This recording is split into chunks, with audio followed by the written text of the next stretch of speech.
Hello, I'm Isaac Hayes III, founder and CEO of Fanbase. Listen to what I'm about to tell you.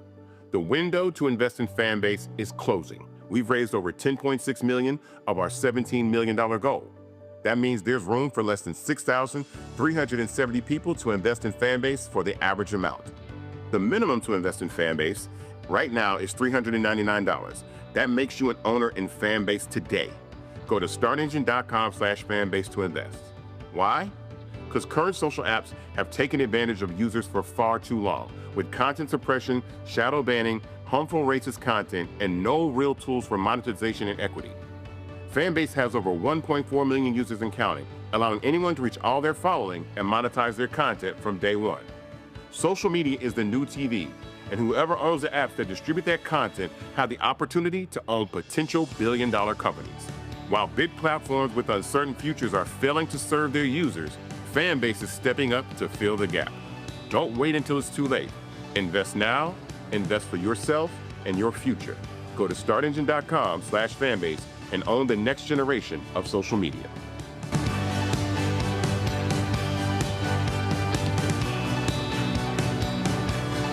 Black Star Network is here. Hold no punches. I'm real revolutionary right now. Support this man, Black Media. He makes sure that our stories are told. Thank you for being the voice of Black America, Roland. Stay black. I love y'all. All momentum we have now, we have to keep this going. The video looks phenomenal. See, there's a difference between Black Star Network and Black-owned media and something like CNN. You can't be Black-owned media and be scared. It's time to be smart. Bring your eyeballs home.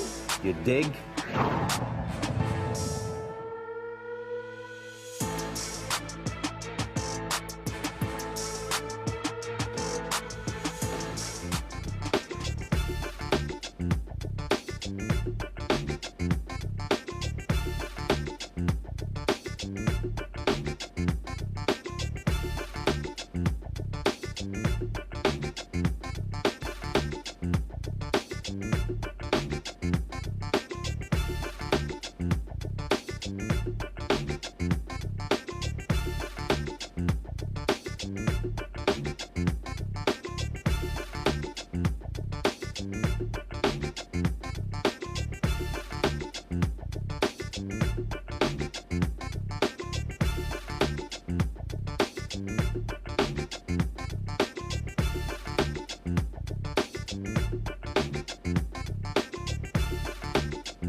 Today is Wednesday, June 25th, 2025. Coming up on Roland Unfiltered, streaming live on the Black Star Network, the People's Union USA launching a week-long boycott of McDonald's. And some black franchisees, former black franchisees, say that boycott should happen. We'll talk with them right here on the show. Boy, folks are freaking out about the newly elected, the winner of the Democratic primary for the mayor of New York City. I'm trying to understand why y'all mad because people actually voted. We'll talk with the author of a book that lays out the 400 years of protesting in America, plus the black teen who stabbed a young white man in Texas gets charged with first-degree murder. Plus, we'll talk about Shop Red Bag that offers an opportunity for many of these companies, black-owned businesses that had their products in Target to share them and for black folks to be able to buy on an online platform. Folks, it's time to bring the funk. I'm Roland Martin Unfiltered on the Black Star Network. Let's go. He's got it.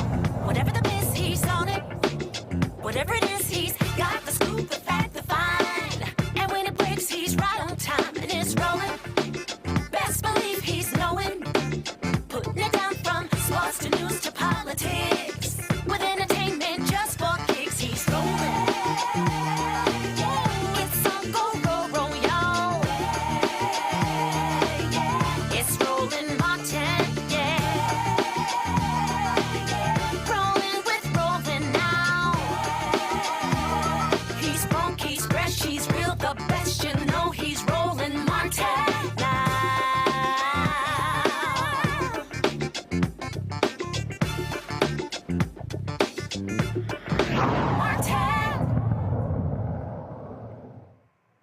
All right, folks, a national boycott of McDonald's is underway, led by the People's Union USA.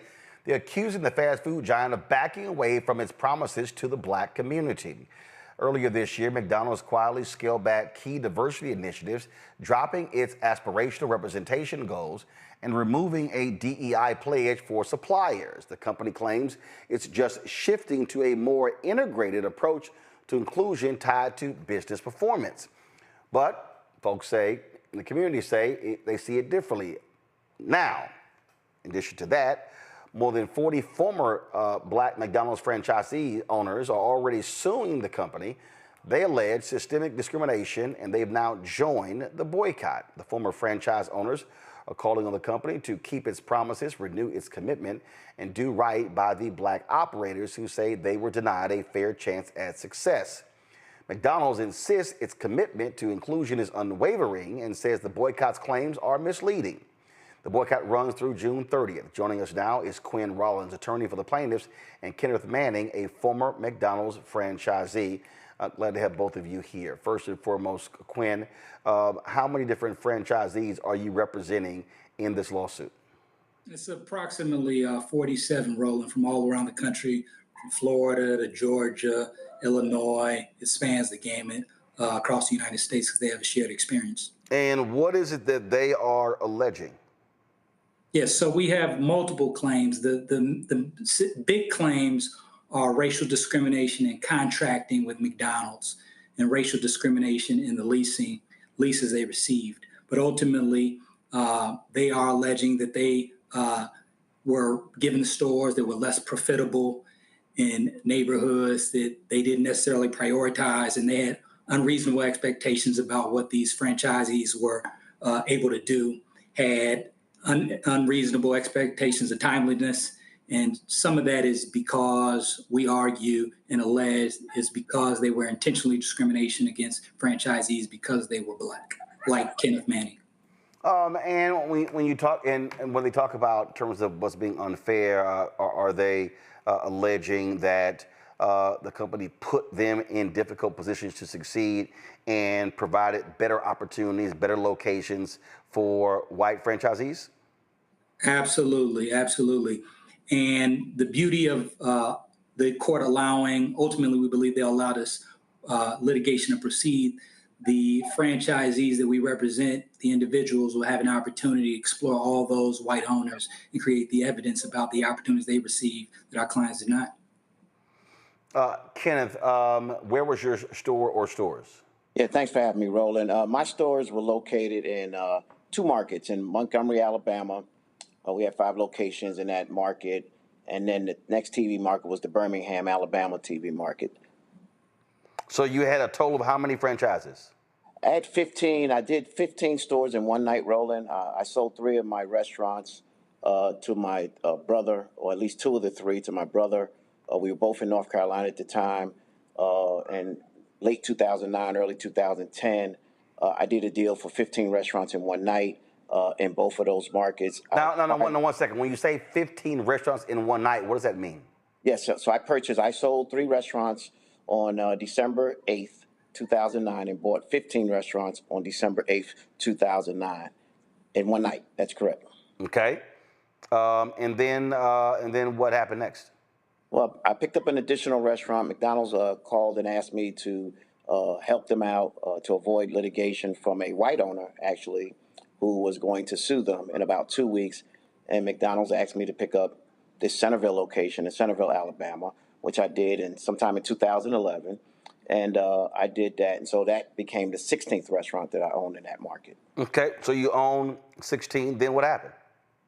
Well, I can tell you there was a deal that was offered to me when I took over the 15 restaurants.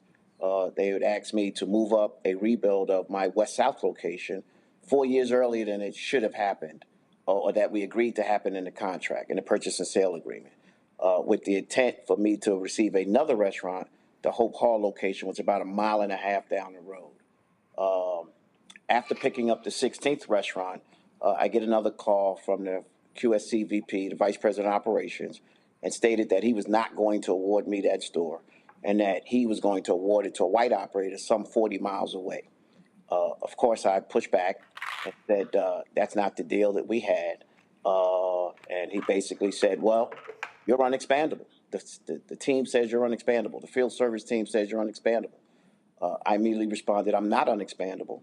And my last operator review suggested that I was unexpandable, said that I was unexpandable. He held to that and said that there were 2 standards. One, that if you buy a restaurant from the field, you can do that being unexpandable. But if McDonald's offers you the restaurant, you need it to be expandable. I said, well, McDonald's offers... Hold up. For the people who don't, what does expandable and unexpandable mean? It means you have an opportunity to grow your organization, right? But I'm confused. You did that. You went from that's correct. You went from 1 to 5 to 16. So what did they lay out to you what the definition of unexpandable means? Well, they didn't. They told me that the field service teams suggested that I was not eligible to grow any longer, which shocked me. Quite honestly, I was offended, particularly since I said to the vice president that you called and asked me to purchase a 16th restaurant, and at that time I was unexpandable. And nowhere had I been notified that I wasn't unexpandable until they awarded this store, and that's the way it's going to be. So I can tell you what happened next, Roland. I saw the global chief of franchising at a meeting in Houston, and he said to me that I heard you making trouble down there in Atlanta. I said, well, what do you mean? He says that you are angry about not getting that store. I said, no, that's not what happened. The vice president has a right to award the store to who he wants to, even if he changes his mind, right? What I was concerned about was that the standard had changed and that he tried to convince me that there were two standards in play here. Now, I can tell you, Roland, I was the what they call the real team chair for the East Division, which was the committee that was an expert on the franchise agreement. Our role was to teach the operators in the division about the franchise agreement. So I was the last person to say that something in that franchise agreement or the rules, that I was not going to be one that didn't understand that. And so when I challenged them, they sent out 2 field service managers to do inspections late on a Friday night at my restaurants, which I told the franchising officer that I thought that was unfair and that sucked, basically. And from there, it just went on downhill. Quinn, when we talk about your other plaintiffs, and I've heard and I've talked to different franchisees, former franchisees over the years, some complained about that people, first of all, don't understand the process, that most McDonald's are owned by individual owners. They're called franchisees. McDonald's owns the land, but McDonald's also has requirements. And some franchisees have said that they've been asked to do upkeep, to rebuild stores, things along those lines, and that's money that's coming out of their pocket. And so, beside what Kenneth has laid out, what are some of the other allegations that these former franchisees are making? Sure. So the beauty of this lawsuit is there are individuals who come from different walks of life around the country, but they have shared experiences. One of our clients, he's been very outspoken. His name is Van Jakes. He's a former football player based out of Atlanta. And him and several other of our clients share stories similar to Ken. It's once they started expressing frustration with the unequal treatment, there was retaliation. And that's actually one of our claims, is that in many ways, some of our clients were forced out of the McDonald's system because they were getting out of line, asking questions, critiquing McDonald's actions in contrast with the franchise agreements. And McDonald's was asking them to play by a different set of rules. And that was especially concerning because for many of our clients, they were leaders in their respective regions. And like Ken, they knew the rules verbatim. Some of them helped craft the rules. And it is disparaging when they're asked to do things that other white owners specifically were not asked to do in their respective regions and around the country. Let me piggyback on that for a second, Roland, if you don't mind. Go ahead. When I went to sell my 3 stores to my brother, before I could even get it out, when they called and asked me who was I selling my 3 restaurants, there were 3 very good restaurants in North Carolina. Jeff Wilfong, QSCVP in Raleigh, said that he was not going to approve the deal. Not even had I sent the contract up or put in front of him any terms of the deal. When I put in front of him the terms of the deal, they denied the deal and gave a reason that was not a business reason. They went so far as to, after 3 months of going back and forth, conference calls, meetings, they decided to only allow my brother to buy 2 of the 3 restaurants. And went so far as to, and I can tell you, Marty Ranf went so far to take money from the company and give it to the operator who was going to buy the other store that they would not allow my brother to buy because the other operator did not want to pay me full value. So they put $170,000 into the deal, coded it something different, just so I could not sell my 3 stores to my brother. And then afterwards, I get a letter months later stating from Chief Legal Counsel of Franchising, John Richardson, stating that I could not buy the restaurants back from my brother when white operators routinely buy their restaurants back and forth from family members. There was no such rule. For a period of 10 years, there was no such rule. Quinn, there was a period for almost 3 years where McDonald's had a black CEO over the company worldwide. That was Don Thompson. That was 2012, 2015. Please go to my iPad, guys. Come on. And this is Don Thompson here. And the board felt the stock price had not recovered. And so then he was replaced by Steve Easterbrook.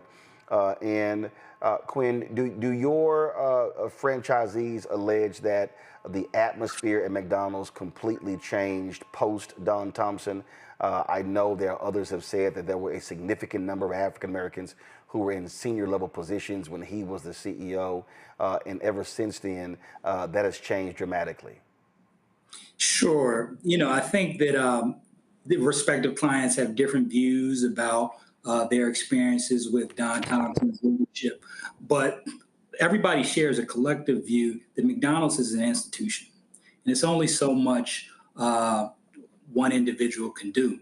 But certainly during the time of Don Thompson, franchisees continued to struggle. Not to say that he didn't put forth significant effort to try to improve that situation.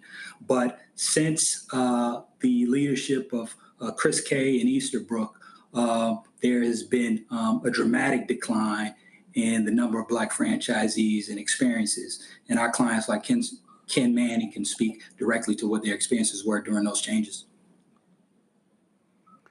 Well, it is, so again, you have 47 folks who are involved in this particular lawsuit, and so certainly keep us up to date what happens next as it relates to your lawsuit against McDonald's.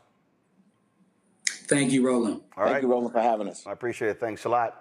All right, folks, I'm going to introduce my panel now, bring them into. First of all, before we do that, this is the statement that McDonald's released. It says, quote, as a brand that serves millions of people every day, McDonald's opens our doors to everyone, and our commitment to inclusion remains steadfast. We welcome honest dialogue with the communities we serve, but we're disappointed to see these misleading claims that distort our values and misrepresent our actions. Now, also, of course, not tied to this lawsuit, McDonald's recently settled their lawsuit with Byron Allen, where he alleged that the company was not doing business with him advertising-wise. And again, that lawsuit was scheduled to go to trial, and then it was settled. Full disclosure, McDonald's previously advertised with us here at the Black Star Network. They have not done so in 2 years, and so the last time they did was in 2023, and that was the last time they did. So that's what happened there. All right, folks, Rob Patillo, who is Communications Director for Congressman Jonathan Jackson, joins us from Atlanta. Rebecca Karmelo is Executive Vice President, Fair Election Center out of D.C. Tylik McMillan, Social Justice Leader and Movement Strategist out of D.C. Rebecca, when you look at this protest being launched against McDonald's, you are seeing how different people are moving. Of course, we remember when you had efforts to unionize Starbucks. Then, of course, you have this here. You are seeing different workers in different groups, the type of actions they are taking against various companies. And that's the case with the People's, with this group launching this 1 week boycott. So I really want us as a Black community to move towards a comprehensive boycott strategy. Just like we have international sanctions in foreign affairs, they are effective, but they're never meant to go on for years at a time. It has to be targeted, it has to be specific, it has to have specific outcome. What's interesting with McDonald's and its appearance to move back from DEI, like I remember all the time in the 90s, the aughts, the 2010s, when McDonald's had 365 Black. And McDonald's spent a lot of time talking about diversity. But what's also interesting in listening to McDonald's statement of saying that it has to keep its practices in line to its bottom line, but also it needs to be inclusive for all. One thing that's interesting is that as we talk about on the show, DEI primarily benefits white women. But when we hear about these DEI pullbacks, it's more of, oh, you can't do things that are too much for Black people, because for some reason, I guess the assumption is it's going to be to the detriment of everyone else. So it's really interesting hearing these corporations talking about they're taking a scale back on DE&I efforts because they want to be inclusive for all. It's almost as if they forgot what the I stands for. So allow me to, first of all, I think we have to do a couple of things. And this is for the purpose of the audience. There's a difference between who holds DEI jobs and diversity, equity, inclusion programs. Now, even so, we know that 78% of DEI jobs held by white folks. Well, that's corporate leaders picking somebody in a senior position that they're comfortable with. Now, we talk about contracts. We know that when you talk about depending upon the company, depending upon the city, county, state, the numbers vary. Federal government, of the $37 billion DBE program, $37 billion, 78% of those dollars go to white women businesses. But last year under Biden-Harris, there was a record $10 billion. So I don't want us, Robert, to make the mistake, and I've seen and heard this a lot, where folks say, well, I don't give a damn about DEI, without understanding, no, what's all underneath DEI? Do you have business diversity, supplier diversity, what senior level positions? There are a series of things. And so we got to be very careful, again, when we talk about language. And I've heard people, so many people, social media and the places, go, man, damn that, we ain't benefiting from DEI, not understanding that you do have contracts that fall underneath that African Americans have been benefiting from. When you talk about this People's Union, this guy, John Schwartz, what they have been doing is targeting a variety of companies for the last few months. This is a story here in USA Today that talks about that, and it says the organizer of the boycott goes by the one called Jai on Instagram, but his real name is John Schwartz. And he told USA Today he started the bold idea because the time was right and people are frustrated with what he calls corporate greed and other frustrations. Look, Roland, one of the things I want people to understand, and I've had the privilege of working with Congressman Jonathan Jackson on building the Diversity, Equity, and Inclusion Caucus in Congress, which is meant to address much of this information. We've allowed the other side to win the information war when it comes to diversity, equity, and inclusion. I want folks to understand, as much as we hear this social media COINTELPRO programming saying, oh, diversity only helps white women, anyone who didn't have rights in 1776 is covered by diversity, equity, and inclusion. If you were not a straight, white, Anglo-Saxon land-owning male at the moment that the Declaration of Independence was signed, you are diversity in this country. When we're talking about DEI, that means ramps for disabled people to get into buildings. That's diversity, equity, inclusion, and accessibility. When we're talking about veterans who having the opportunity to learn how to code, having employment preferences after serving this country, that's diversity, equity, and inclusion.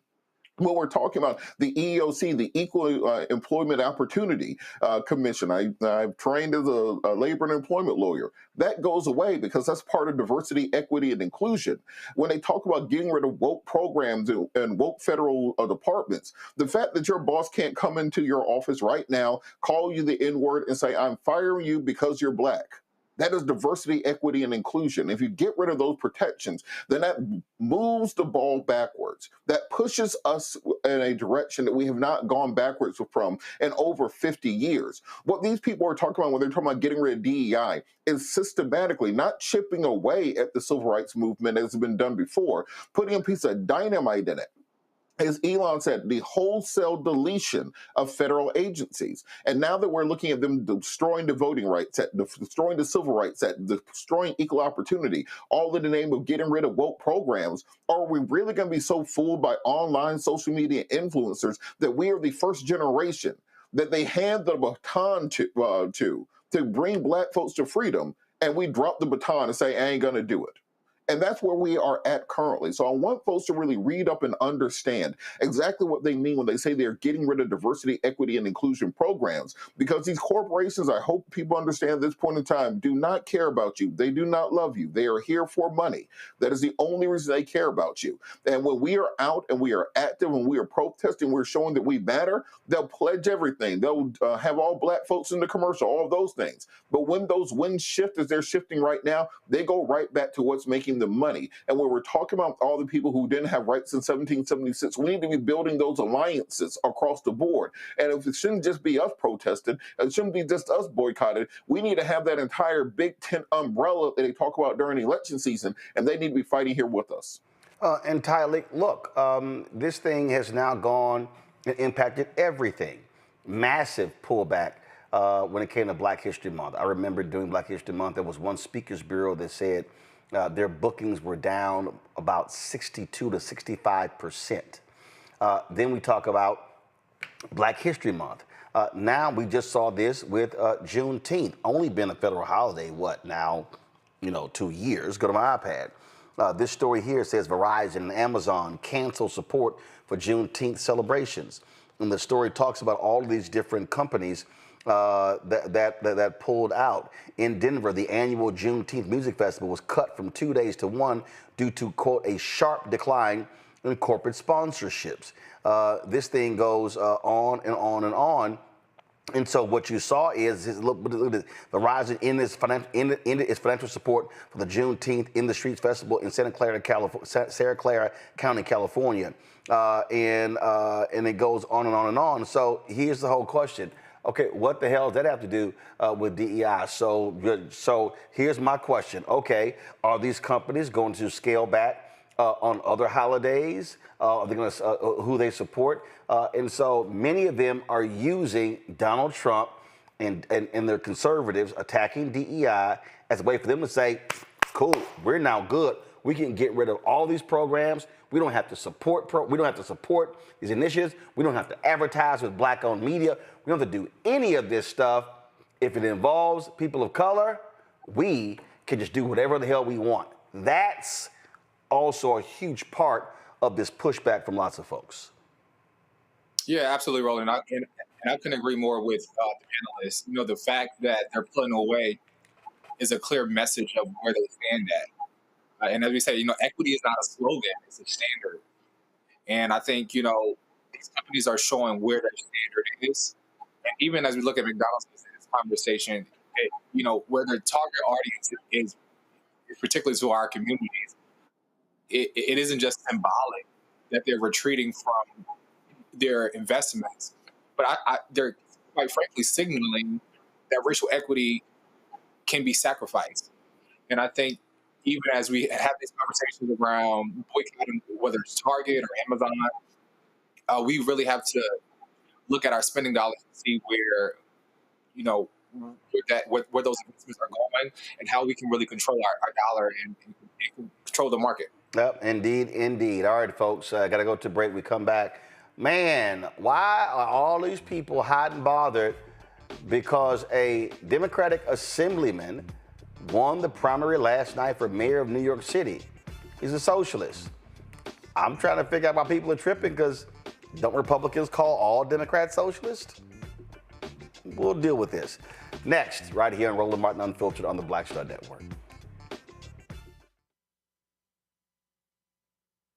Hi, I'm Dr. Jackie of A Balanced Life. Think about the men in your life and ask yourself these questions. Who are their male role models? Who can they turn to for advice to learn about what manhood is all about? On our next show, we talk about why male mentoring is so important to men of all ages. Actor Dondre Whitfield leads an all-star cast and panel to answer these and many other probing questions. A woman can't teach you how to be something that she's not. That's on the next A Balanced Life with Dr. Jackie on Black Star Network. Hello, I'm Marissa Mitchell, a news anchor at Fox 5 DC. Hey, what's up? It's Tammy Roman, and you are watching Roland Martin Unfiltered.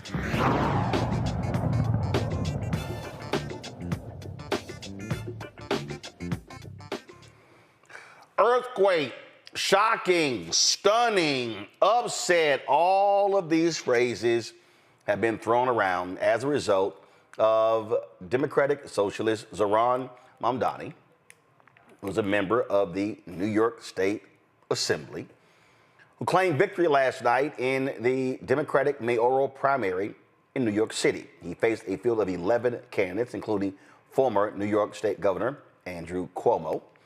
In November, Mamdani will face incumbent Mayor Eric Adams, who is running as an independent, and Republican Curtis Sliwa. Now, Cuomo might also run as an independent if elected in November. Mamdani will be the first Muslim and the first Asian American to serve as mayor of New York City. People are losing their minds. They're like, oh my God, what do we do? What's happening? Joining us right now is Christina Greer, co-host of FAQ NYC. Talk about this here. And she also, of course, is a book author as well. And those books include How to Build a Democracy from Fannie Lou Hamer and Barbara Jordan to Stacey Abrams, plus Black Ethics, Race, Immigration, and the Pursuit of the American Dream. And also co-author of Black Politics and Transition, Immigration, Suburbanization, and Gentrifications. What that means, she got a lot of books, y'all. All right, so let's get to this. Here's what I found. I've just been looking at the tweets today and going, I'm confused why y'all so mad. I saw, let me find. First of all, Wall Street's been losing their mind. Here were some of the idiots on CNBC who were just, oh my God, what do we do? Listen to this. Gotham. Have you seen what Batman is up against in Gotham and what the guy running for mayor is up against? That's what it reminds me of. They're taking Wall Streeters and make him walk out onto the ice in the East River as and then they fall through. Yep. I mean, there is a class warfare that's going. So what's happened here, I think, is the rich type. There's a division within. Yeah, what the hell they were talking about? I just don't. They were just sitting here, they dumping them in the water and the attack. I mean, that's literally what it sounded like. So, and plus, that dude who was talking, a huge Donald Trump MAGA supporter. Here is CNBC host David Faber being extremely petty, extremely ridiculous. So listen to this with his conversation with Jim Cramer. Watch this. It is not the closing of a steakhouse that David Zaslav likes to, and you like to go to. Well, you and I have had dinner there a few times. Yes. And you and I are going to recreate that place. The rent's too high. You know what? The new mayor, potentially, of New York is going to freeze the rents, and everybody eats for free, so they don't have to worry. Really? Yeah. But how about the rich? No. Do they get shot? No, yes. They get taken away. Are we kulaks? Yes, they get taken away. We have to go. In 23? We have to leave now. But everybody else, there he is. Mamdani. Maybe he's more moderate winning than we the think. Democratic primary for mayor and potentially the successor of Eric Adams. That said, there's still a general election to come here in New York. By the way, you know, of course, we're here, we talk about it, but we are talking about a $2 trillion economy. It's not nothing. It is a, you know. He wants to get the rents down. One good way to do it is to stop all business and drive everybody out. That'll bring the rents down. That's a very good point. Right? To go to Jersey, where I am. Yeah. All right. Christina, what the hell? Why are these folk freaking out? Because it's been a very long time since we've had a candidate who's been able to articulate a vision so concisely about wealth distribution and a more equitable New York City. And so his campaign was very clear about, you know, free buses, affordable housing, grocery stores in particular boroughs, because he is an active member of the Democratic Socialist of America. What I think a lot of Democrats underestimated is that there's so many New Yorkers who are struggling. They are willing to take a chance on new ideas. And Cuomo, who many elected officials backed, current elected officials, past elected officials who weren't even in New York City, decided to double down and support Andrew Cuomo because they assumed that he would win. Andrew Cuomo ran a coronation. He did not run a campaign. He said very little. He participated in no forums. He only participated in 2 debates and 1 or 2 interviews, and that's it. Because Andrew Cuomo knows New York State, but he doesn't really know New York City, and he hasn't lived in New York City for several decades. And so Zohran Mamdani had an amazing ground game. He had thousands of volunteers. In many ways, it looked like he was the only person running in the city for several months. And he was able to have a huge groundswell of people who had a vision of a city that they could actually afford. And there are a lot of people who are not just since COVID, but even before COVID have been struggling financially. And he's presenting solutions. Honestly, Roland, I thought that the election would be one of 2 ways. Because there's so much chaos at the top of the government in Washington, D.C. with the Trump administration, I thought that some New Yorkers would want a status quo election, such that when things are uncertain at the top, you just want to sort of have things stay the same at the local level. But Zohran Mamdani awakened something in a lot of voters. That's what I keep hearing from people who supported him and ranked him #1, in the sense that because there is so much chaos and uncertainty at the top of our government, they were willing to take a chance on someone who had bold and new ideas, who said, we actually don't have to live with the status quo. You don't have to vote for someone who's 67 years old, who would have been the oldest New York City mayor in the history of the city, who, you know, has his own corruption probes, who has his own Me Too, several over, you know, almost a dozen women accused him of sexual misconduct. We don't actually have to have elected officials with this amount of baggage. And so it feels very 2008 Barack Obama. You know, there's this inspiring message, there's hope. The difference is Obama wasn't a progressive. Zohran Mamdani is very clear. He is a progressive, and he believes in wealth distribution and moving things around. The city of New York, the mayor, his budget is spoken for pretty much. About 95 to 97% of the New York City budget is ironclad. But that little 3%, that 3 to 5% that the mayor actually has that wiggle room about, Zohran Mamdani wants to actually have new ideas and move it around. I've told him very clearly that I think that a lot of his ideas work under a Biden administration. I'm not convinced that they necessarily work under a Trump administration, but he's clearly making the case each day with thousands of New Yorkers. And by adding in Brad Lander, who's the current comptroller, and for those of you who don't live in New York City, the comptroller is the money man, the guy that sort of handles all of the trillions of dollars that pass through this city. By teaming up with Brad Lander, it does feel like 2008 Obama and Biden, where you have this young upstart who doesn't have a legislative record, but he's not actually running for a legislative position. He's running for an executive position. And he's teaming up with an elder statesman who has been elected citywide, who can serve as an advisor and essentially someone who co-signs and says, I know actually about some of the finances and how to move money around. And I will help this young sort of inspiring candidate be the best mayor that he can be. So what I did, we had Michael Blake on. I think we had another candidate on.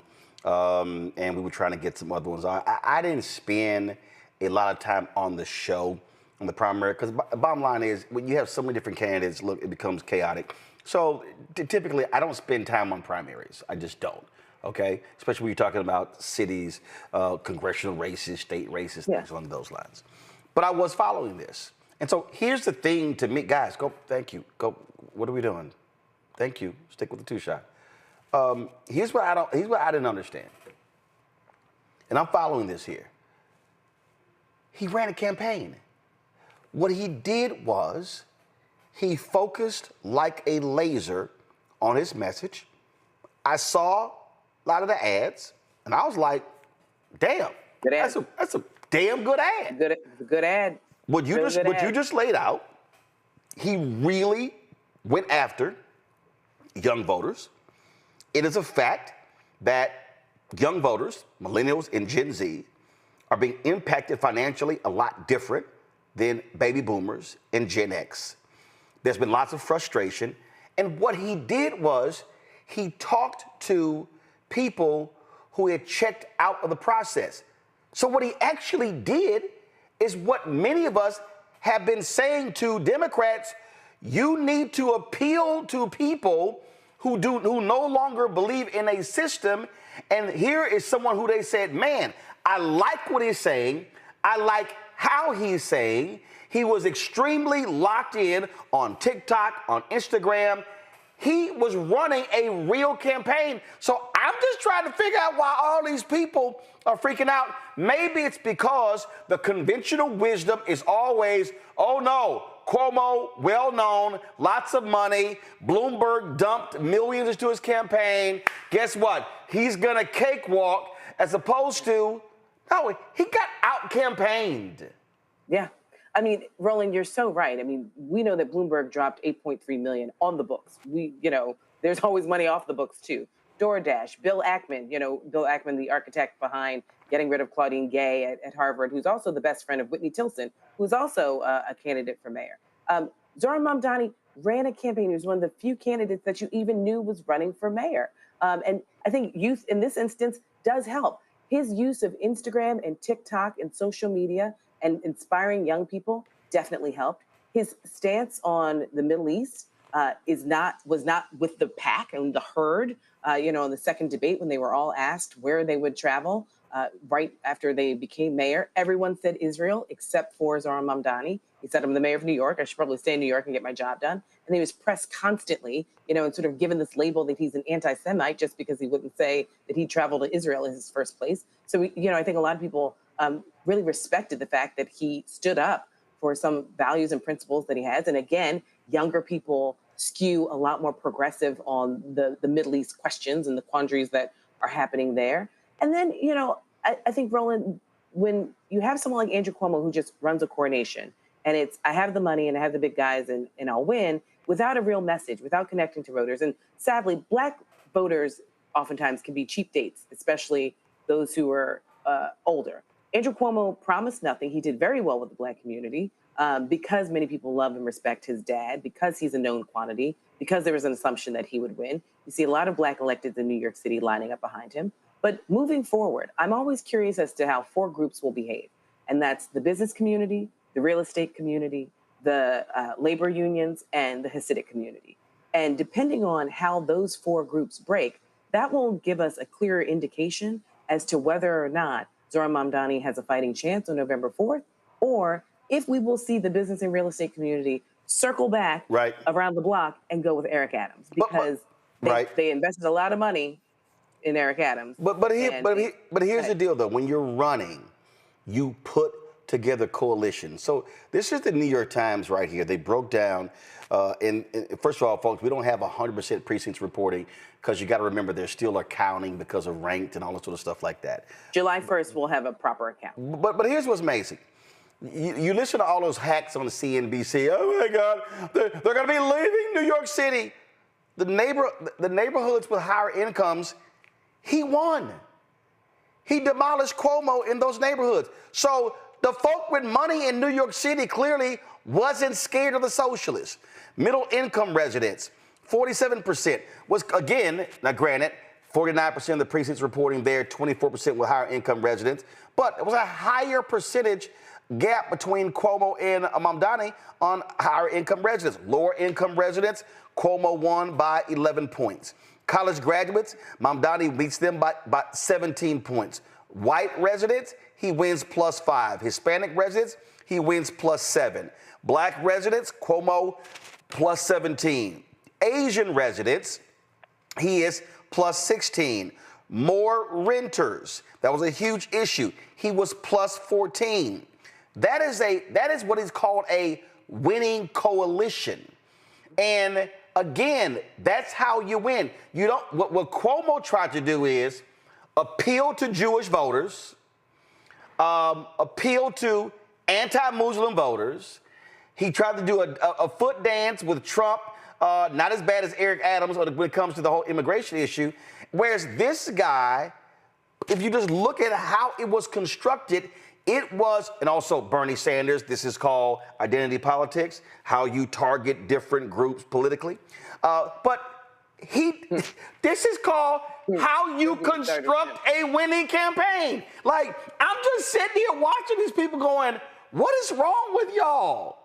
Right. Study what actually happened. But Roland, I mean, this is a classic case of, Andrew Cuomo hasn't lived in New York City since he was 19 years old. So he doesn't really know the city. And so he came in relatively late very late actually to the campaign, and just thought that money would be the thing. And what he didn't realize is A, the city has changed. B, there are a lot of, wealthy New Yorkers. They're not super, super rich. They're not, mega millionaires, but they recognize that making sure that people have a place to live, a place to work. It's that old sort of adage. Also, because you need workers. Well, also, Roland, you need workers. But also, when we think about the French Revolution, right? If you starve the poor, they have nothing left to eat but the rich.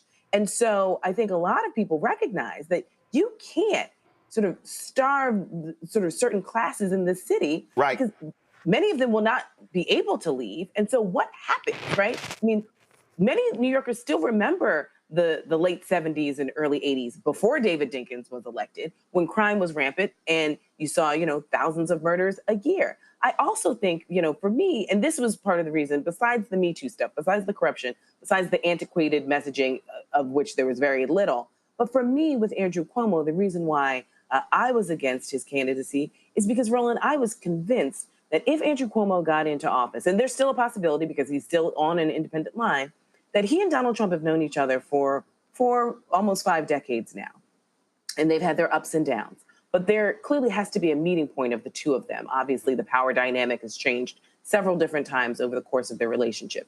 And my biggest fear was that the bargaining chip that Andrew Cuomo would use to get into the good graces of Donald Trump would be Tish James, our attorney general, because of their mutual hatred for this Black woman who has done her job and actually gone after both of these corrupt men.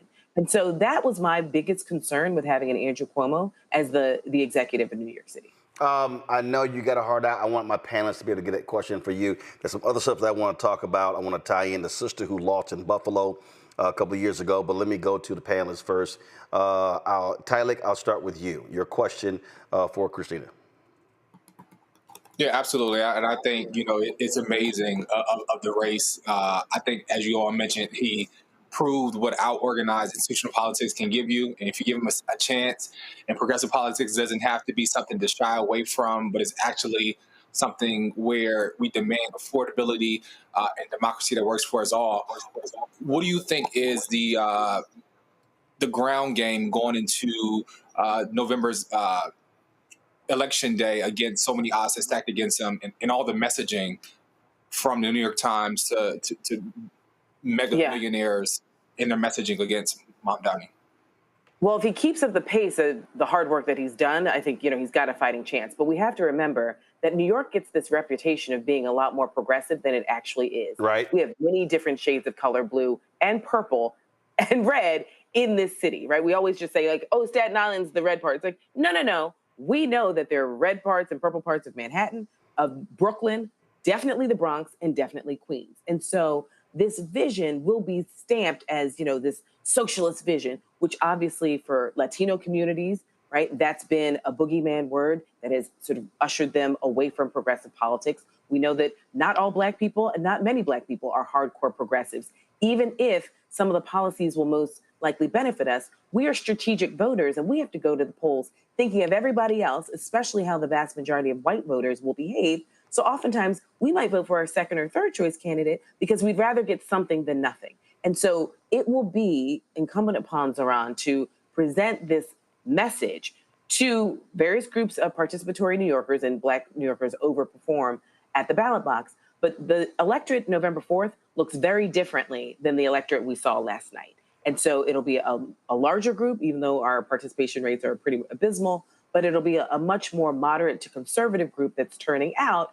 And so how he pivots, not necessarily moves, but how he pivots some of the messaging so that people aren't afraid of some of the distributional politics that he's proposing will sort of be the case. And so we also have to remember, again, those four groups that I mentioned: real estate, business, labor, and Hasidic Jewish. Yep. Well, plus there's going to be a vicious media assault daily against him between now and November 4th. Rebecca.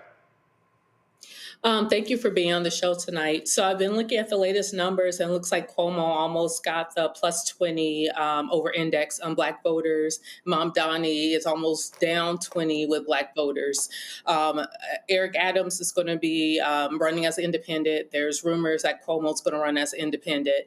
I also heard both Don Lemon and Clay Kane earlier today were talking about how Mamdani did not do significant outreach with Black media. Can you talk more or share more why or what Mamdani's efforts towards Black communities in New York has looked like?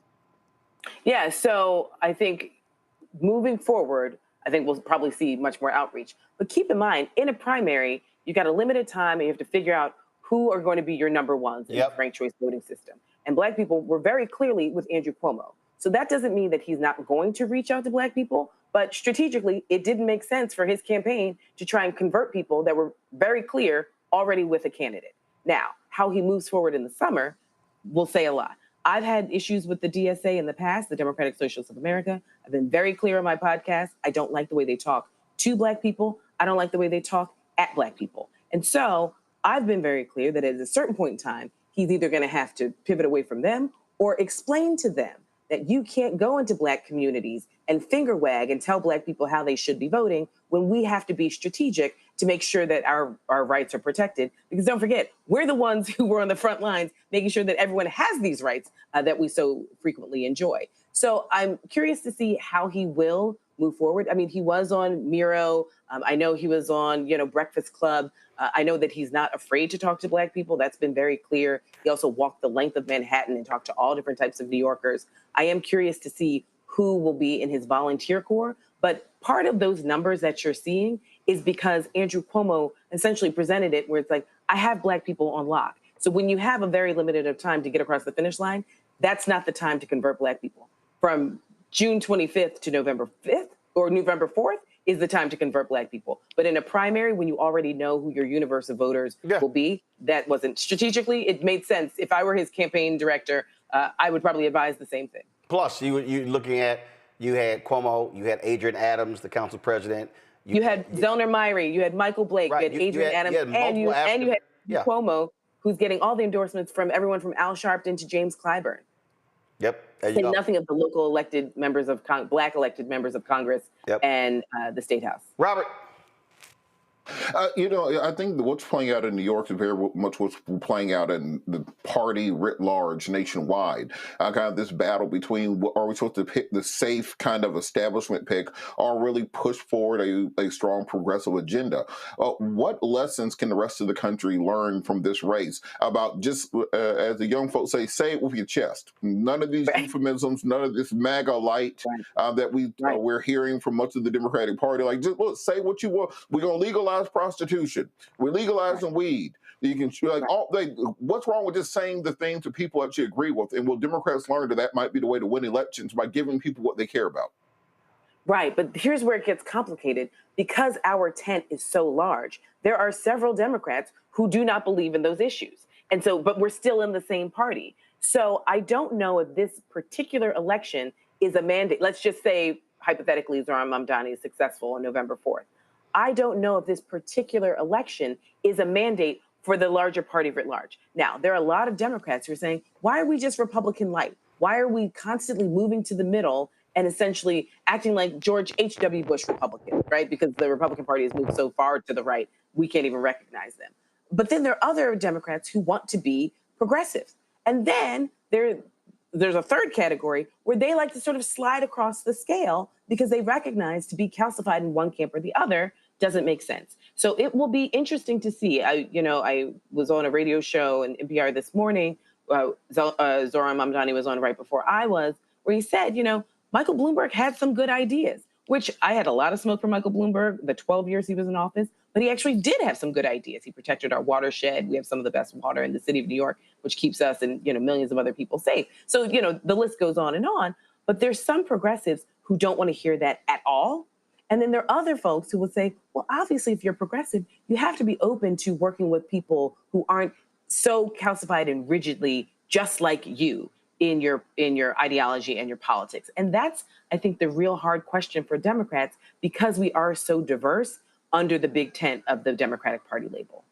I'm going to go real quick because she has to go. Go. Sorry, just real quick follow-up. What do you say to young voters when they see the MAGA side of the aisle and they ain't compromising at all? They're not finding middle ground. They're not playing 3D chess. They're just saying what they want to do in it. And we were telling our young people, like, well, we're going to say what we believe in, but just got to paint it up and lie a little bit so people believe you. Like, how can we motivate a generation to get behind us when the other side is coming direct and we're kind of doing the Barry Sanders side to side? But keep in mind, the MAGA people, they're a small percentage of the Republican Party. It's just they've muted the rest of the party. There are a lot of Republicans who do not believe in the MAGA agenda. They just don't have the backbone to say anything. I think the difference with Democrats is that we actually have very differing ideas at times. My job as a professor is to actually get people inspired to be in politics. And what is really harmful is when you see millionaires and billionaires actually putting in a lot of money in these super PACs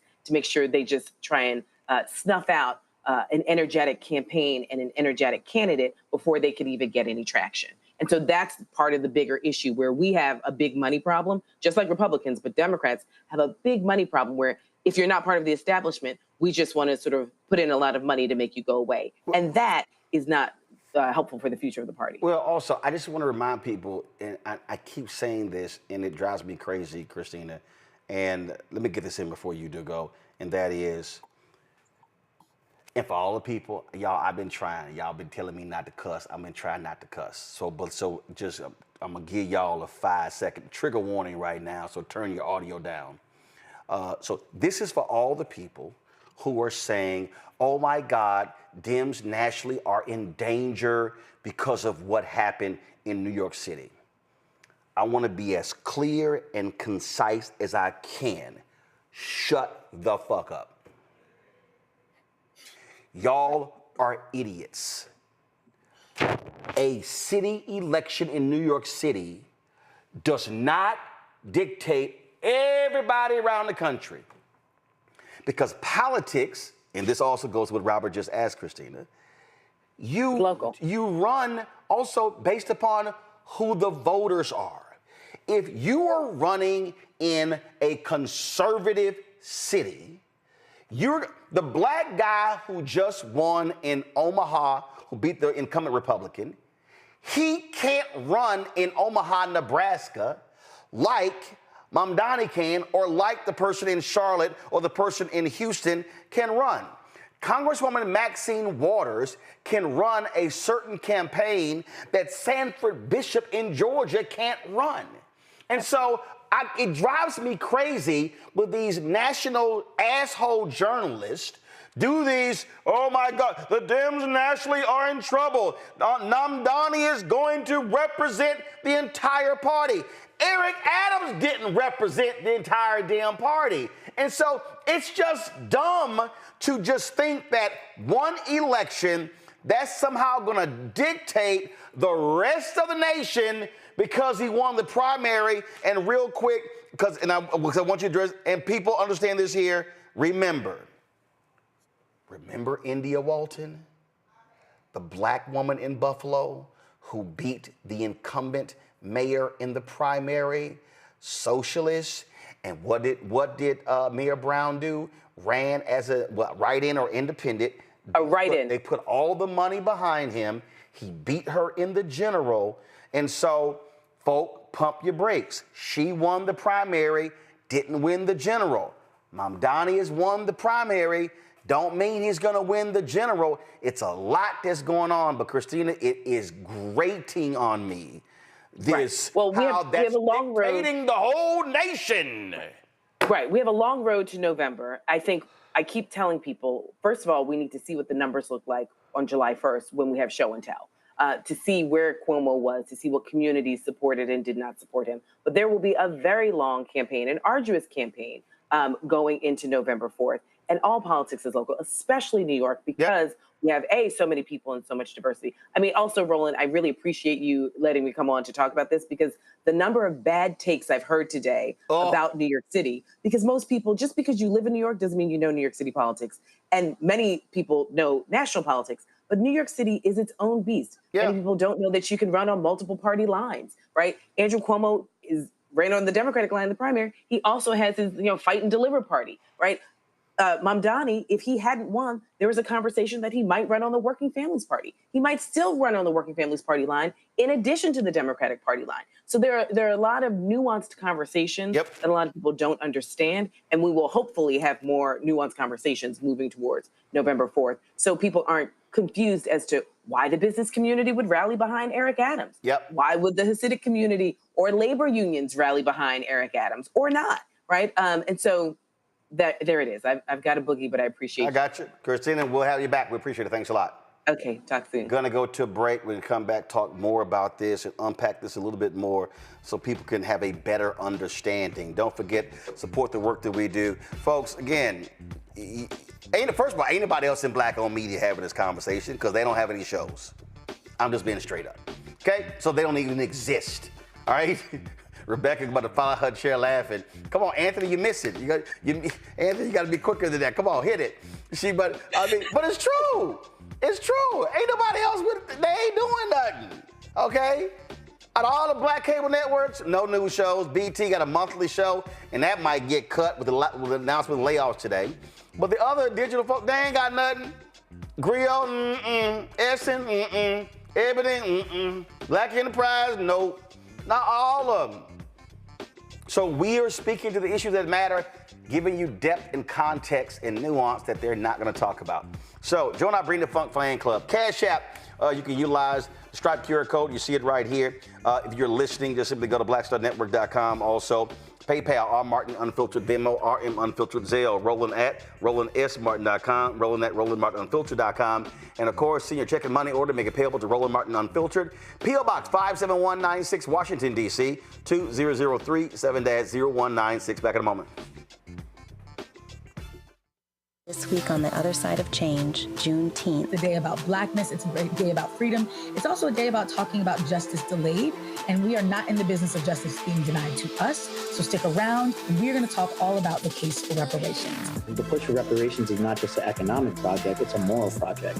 So if we want to live up to the ideals of this foundation, then reparations has to be something that we pursue. Only on The Other Side of Change on the Black Star Network.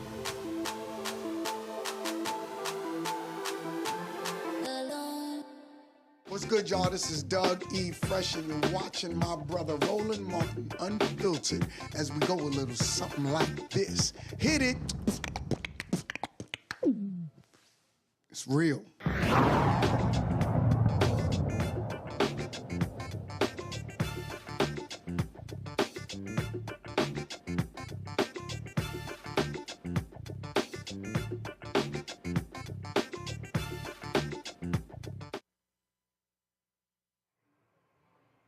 Well, incumbent New York City Mayor Eric Adams is doing all he can to appeal to white conservatives.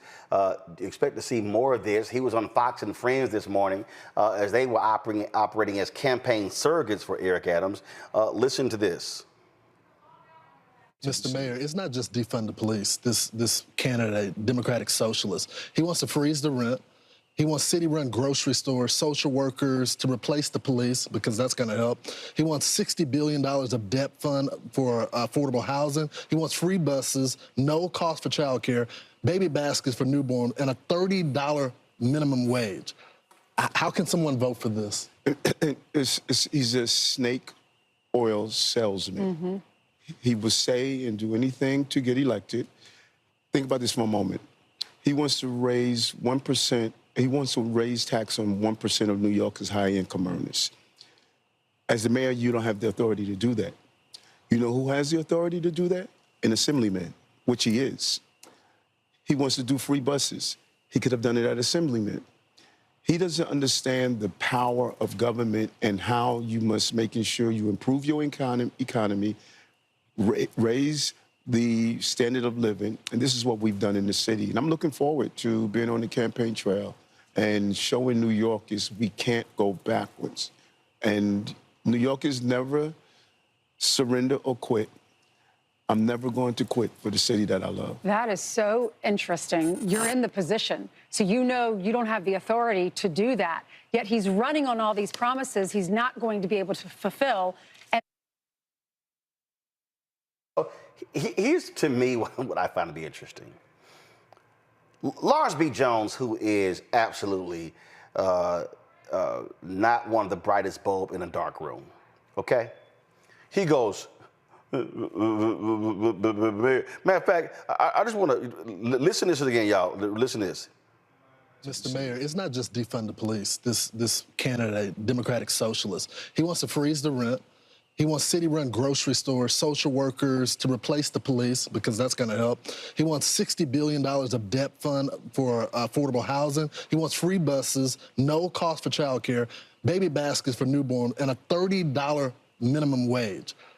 How can someone vote for this? How about they did? See, this is what I find to be absolutely stupid. All of these people are angry and upset because people actually voted. So let me just remind you how this works. You announce you run for office. You declare your candidacy. You launch it. You campaign. Election day, people vote. So you're mad they actually voted in the primary. Well, guess what? People then are going to have an opportunity to vote in the general election in November 4th. I can't stand these MAGA people. But guess what? They voted. Other people sat on the couch, they didn't vote. Let me explain to y'all how this works. If you get more votes than the other person, you win. And if that person's people vote and your people don't, then you don't have a chance at winning. The crazy thing to me, Rebecca, they're mad that people voted the way they wanted to vote. I don't live in New York City. I pop in, I pop out. I got no interest in living in New York City. Too many rats, too much trash. It ain't me. Also, I like grass. I ain't trying to see all that concrete, okay? That's just me, all right? But they voted. So clearly there was something a lot of people liked about Mamdani. For anyone in the audience, if you've been to New York City lately, or even been to New York City in the last 20 years, it's expensive. And people who live in New York, there's a few things that they want. They want affordable housing. They want affordable childcare. They want affordable transportation. They want to actually be able to work and live within an hour of where they work and live instead of having hours-long commute because they can't afford to live in the city in which they work. I mean, that's the Working Families Party platform. Shout out to my friend Maurice Mitchell. Working Families Party, they had a clean slate last night, all up and down New York State.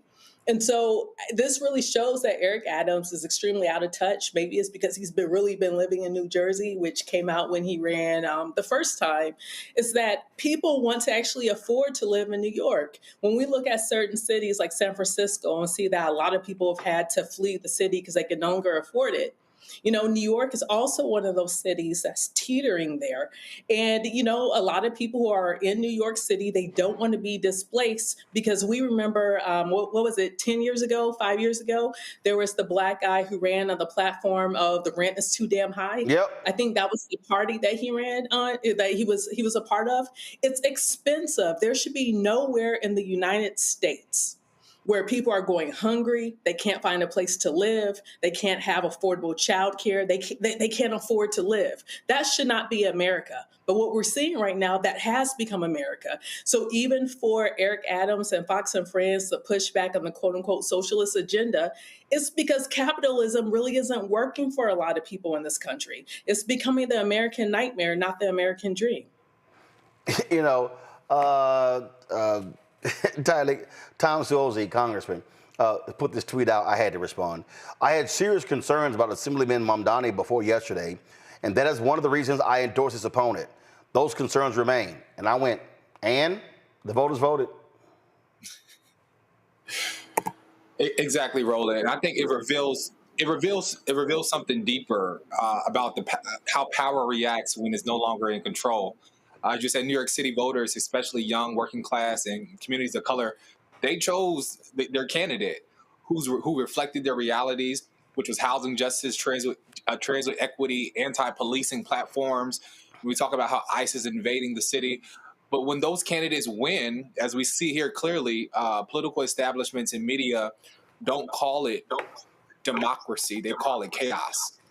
And I think what we saw here was people they voted for themselves. And that's what democracy looks like. Democracy looks like when people go out and vote their interests. And the outrage isn't about voter turnout or misinformation. It's really about finally showing up and shifting the narrative. And that's exactly what the candidate did in yesterday's election. So, Robert, Larry Summers, who was the former president of Harvard, he worked for Obama, one of his over economic advisors, whatever the hell he did. Okay, I don't know what the hell he did. So this was his tweet. I am profoundly alarmed about the future of the DNC and the country by yesterday's New York City anointment of a candidate who failed to disavow, quote, a globalized the intifada slogan and advocated Trotskyite economic policies. I fear it is evidence that our party is following the most problematic aspects of Britain's Labour Party. It didn't work there and it won't work here. Harvard and other universities' moral weakness after October 7th in condoning hateful anti-Israeli and even anti-Semitic rhetoric and activity opened the Overton window in ways that contributed to yesterday's outcome. I hope candidate Mamdani, who showed great ability to learn and adapt during this campaign, will continue to evolve in ways that provide much needed reassurance to people committed to a free from prejudice market economy as an American ideal. An important task for Mamdani now is to provide reassurance that his moral energy and formidable political skills can be productively directed for the city of New York at this difficult moment. What a bullshit ass statement. First of all, like I said, Robert, him winning a primary ain't got a damn thing to do with the DNC. It ain't got a damn thing to do with anybody else running anywhere in the country. Again, just as a reminder to the people who forgot, this sister here, socialist, India Walton, she won the primary in Buffalo. The world didn't end. They targeted her, ran against her. She lost in the general. I'm not saying that's going to happen to Mamdani. He may win in November. And if he does, that means the voters actually chose him. So Larry Summers, go kick rocks. Look, this is the empire striking back, and we see this every time there's these insurgent candidates, the establishment of both parties, actually. But we're talking about the Democrats right now. The establishment decides, well, this might be a little bit too hot water for the rest of us. So we saw this with Cori Bush. We saw this with Jamal Bowman. We saw this with Nina Turner. We see this in election after election. They always say that we want the candidate of hope and change. What they really are talking about is just the status quo that benefits our rich people the most. And until we can get out of that, we are losing an entire generation. You know this as well as I do. Nearly to a person, the black MAGAs that you see today, if you picture them in college, if you find a picture of them from 2007, 2008, they have Obama shirts on.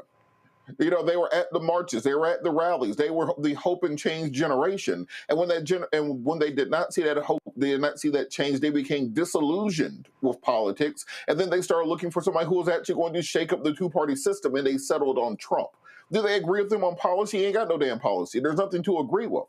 And Democrats have to learn you can't keep cutting off the next generation to support the status quo as it exists right now, because you're going to lose in the marketplace of ideas. I'm glad that Larry Summers mentioned the Labour Party in Europe or in Great Britain, because after 14 years of Tory rule, we saw Labour under Keir Starmer take over on a progressive message. It wasn't just Labour, it was Labour, the Lib Dems, the Greens. They all took party above the Tories because they had to splinter into Reform UK because their conservative movement had their own MAGA movement inside of it. The point being that if you look at that European corollary to American politics, it tells us we need to be bolder, we need to be stronger, that in the face of fascism, as we're seeing in France and in Italy and in Belarus around the continent, it takes strong candidates willing to stand up for real values. And that's what this election is telling us. We need people who actually have a voice and who aren't afraid of the money. Again, if you don't like them, try to beat them. That's called democracy. Going to a break. We'll be right back. Roland Martin Unfiltered right here on the Black Star Network. Next on the Black Table with me, Greg Carr. A very different take on Juneteenth with the one and only Dr. Sunyata Ahmed. We'll explore the amazing foods, remedies, and rituals that are a part of our history and the Juneteenth holiday. So it's our responsibility to return the healthier version to our folks instead of just the red liqueurs marketed to us, the red sodas and the other things. I mean, why does the Kool-Aid man have to sound like Louis Armstrong? He's like, oh yeah! Oh, yeah, right. An enlightening and tasty hour of the Black Table, only on the Black Star Network.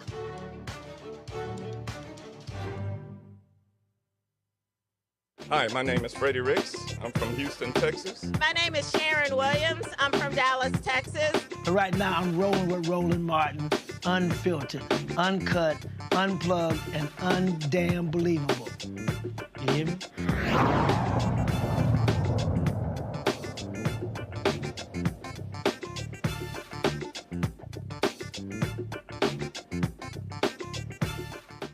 Folks, a couple weeks ago, we had the note.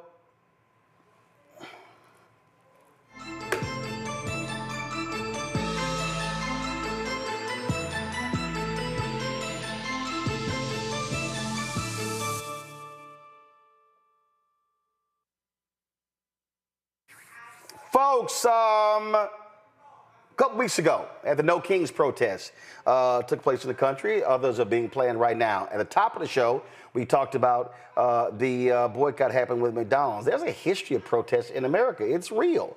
My next guest has a new book out that lays all of this out. And so let's go. Gloria Brown, she's the author of A Protest History of the United States. She joins us right. Guys, can y'all please show the graphic? I need to see her book. Show the graphic. Thank you very much. Thank you very much. Here we go. So author of A Protest History of the United States. Gloria, thanks for joining us. First and foremost, why'd you want to do this?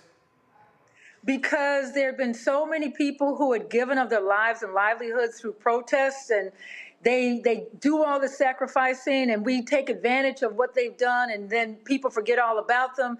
And also I wanted the new generations of protesters to learn the strategies and what went into making movements happen, as opposed to believing that protest was ineffective and they just given it up and only have like these, emotional protests, and it's over and say, oh, it didn't work because I didn't see change happen within 24 hours. I was reading this one story. This was after the death of George Floyd, the murder of George Floyd. And this one brother was like, well, man, politics ain't nothing. I ain't voting, but I'm going to protest. And I'm like, protesting and not voting, your ass just going for a walk. There are people saying, I'm going to protest, but they don't really understand that there is a very strong history of protest. And I always like to say the 8-hour work day came through protests. So what the laws are on the books, the Constitution ratified in 1789, the Bill of Rights in 1791, the 14th Amendment in 1868, Those are words. What made it happen was litigation, legislation, and protest, or it would still just be nice words on paper. So people need to know that in order to vote, you're voting for something. Somebody's going to create laws. What do those laws mean if they don't have a reality behind them? The protest makes those laws into a reality to fit our lives. I think as you lay out in the book, when you take the time to understand protest, it wasn't about a singular event. Like, there was a strategy. And that's the thing that drives me crazy when I see people and they say, hey, we're having a protest. And I'm like, okay, why? What's the purpose?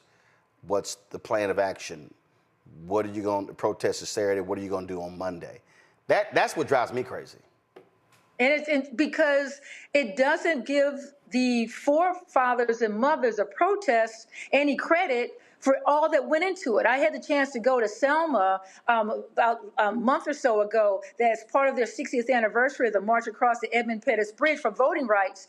Those elders were high school students who took classes every week on nonviolent protests and philosophy and practice and tactics, who was going to get arrested, who was going to bail them out. This wasn't just a one and done. They did this for weeks over time while they were in school. So we need to understand it. The TV shows show one protest and then everything changes, when it took years for us to get voting rights.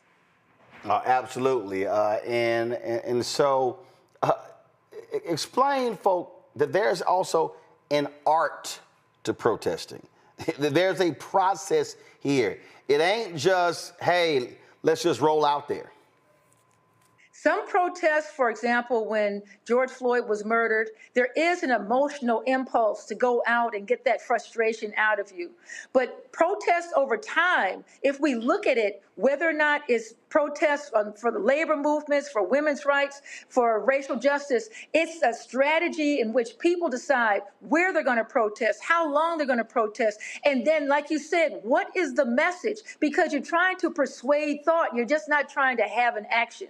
The action is supposed to lead to people being persuaded to your side. And that's why Martin Luther King was such a magical person when it came to protest. He knew how to use the media. He knew how to have strategies. And if one strategy didn't work, you had to tweak it for another one. There was so much more that went into it than people are seeing just watching these clips on television. Go to my panel. Robert, you're first.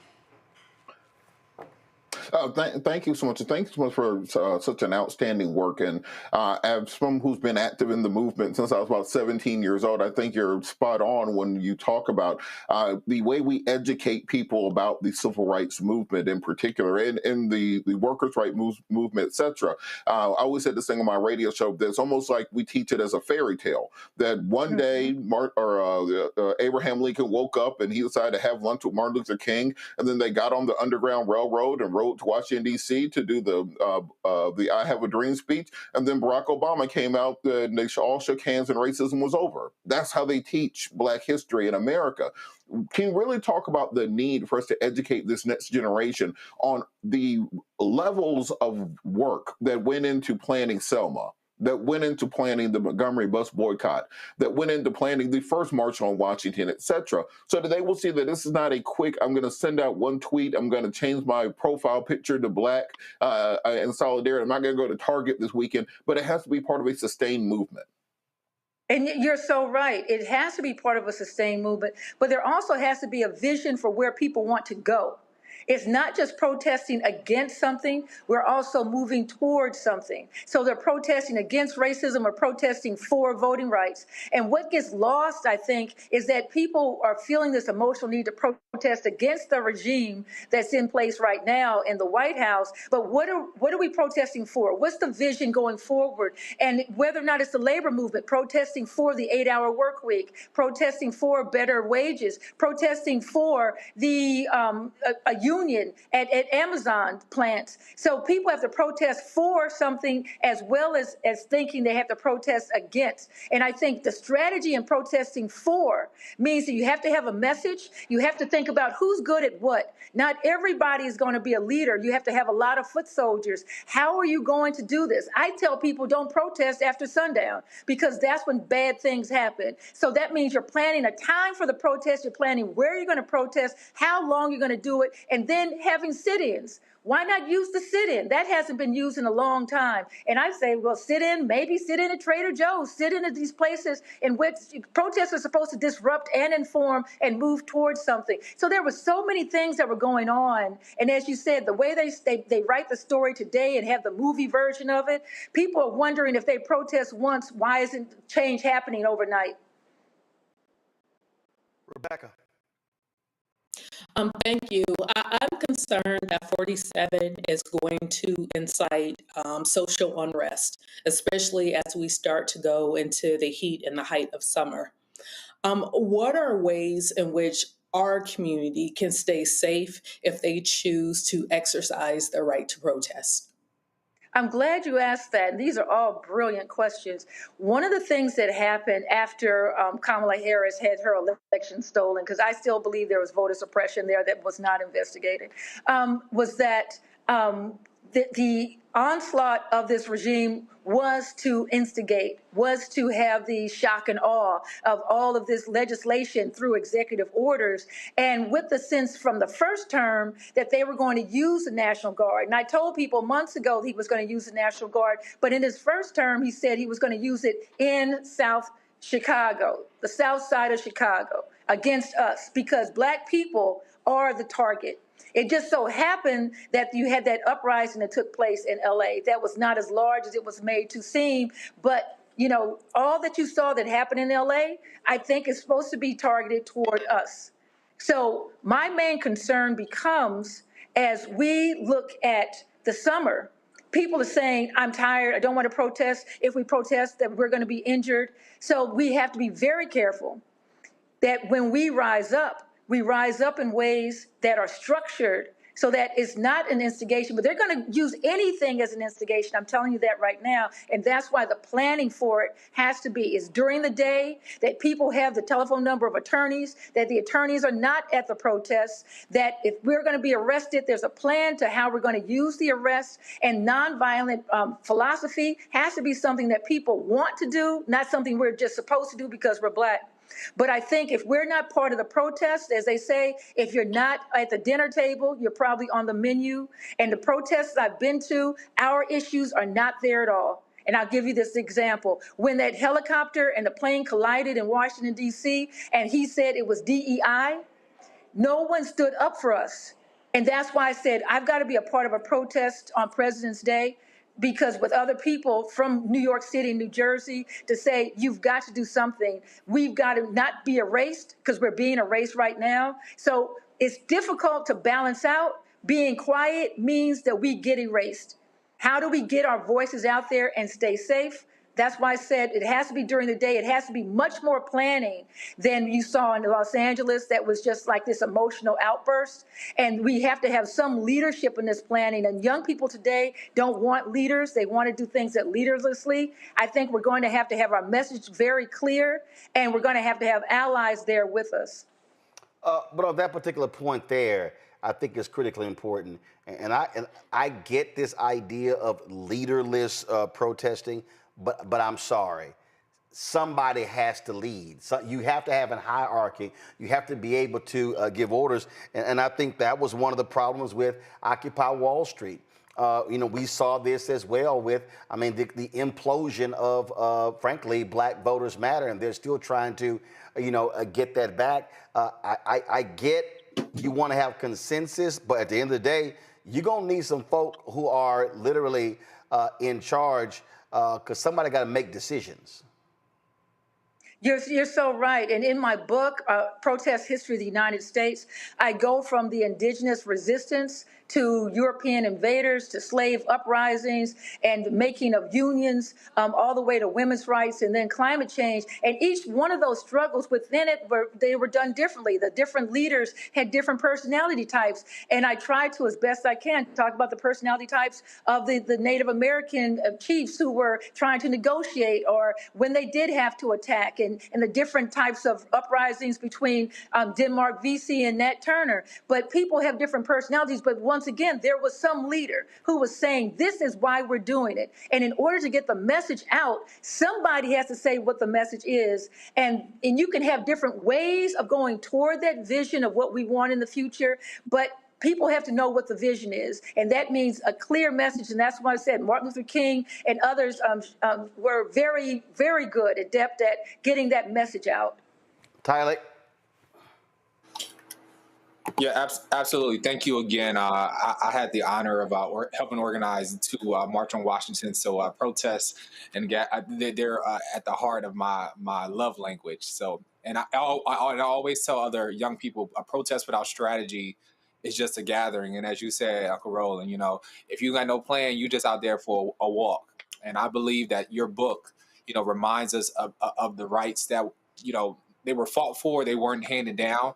And given today's climate, as mentioned by my fellow panelists, what lessons from historical movements should young activists keep in mind as they continue to fight for justice?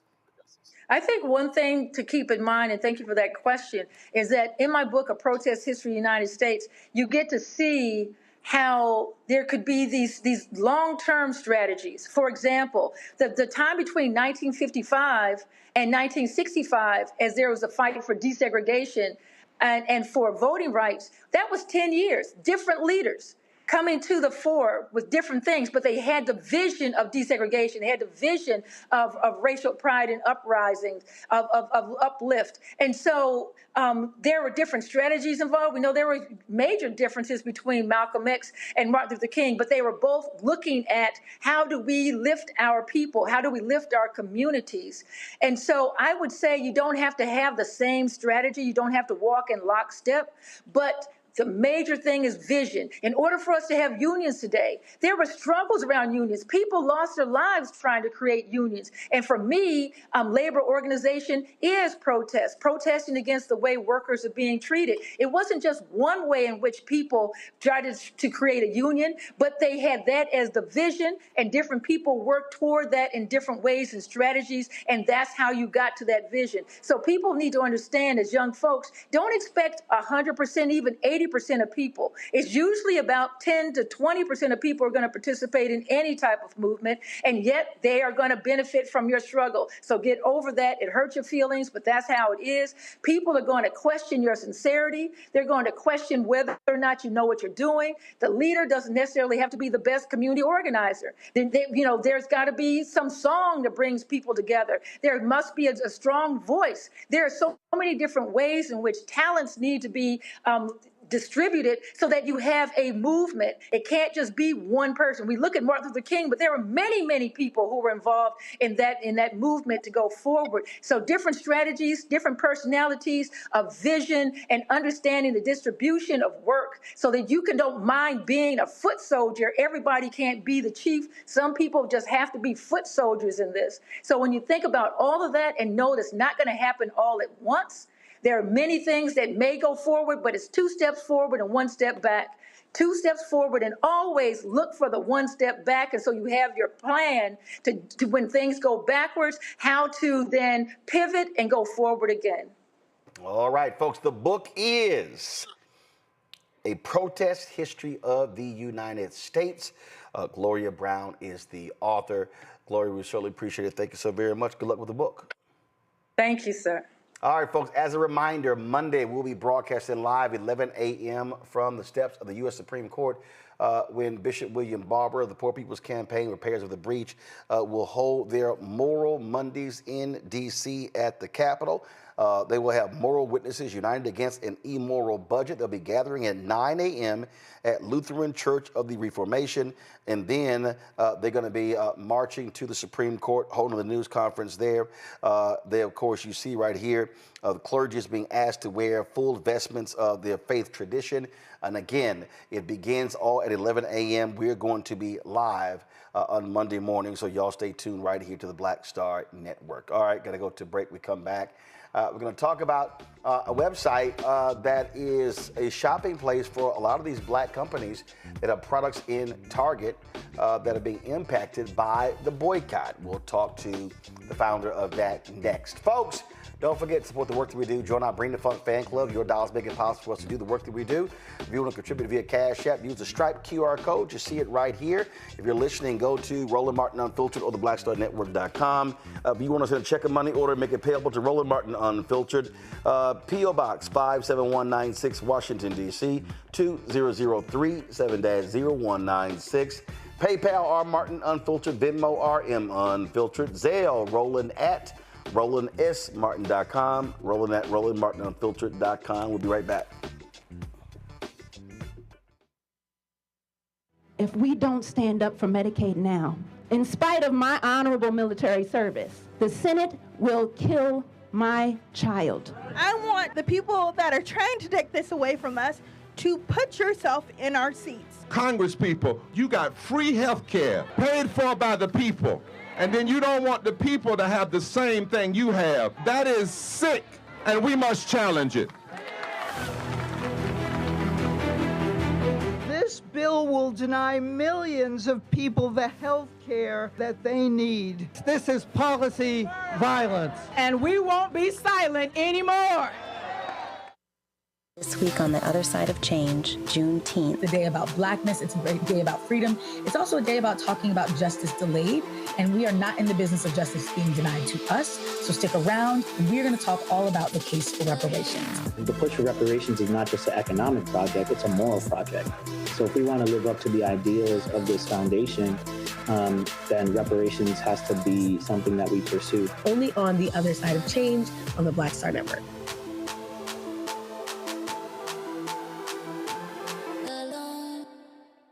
Next on the Black Table with me, Greg Carr, a very different take on Juneteenth with the one and only Dr. Zohran Mamdani. We'll explore the amazing foods, remedies, and rituals that are a part of our history and the Juneteenth holiday. So it's our responsibility to return the healthier version to our folks instead of just the red liqueurs marketed to us, the red sodas and the other things. I mean, why does the Kool-Aid man have to sound like Louis Armstrong? He's like, oh yeah! Oh, yeah, right. An enlightening and tasty hour of the Black Table, only on the Black Star Network.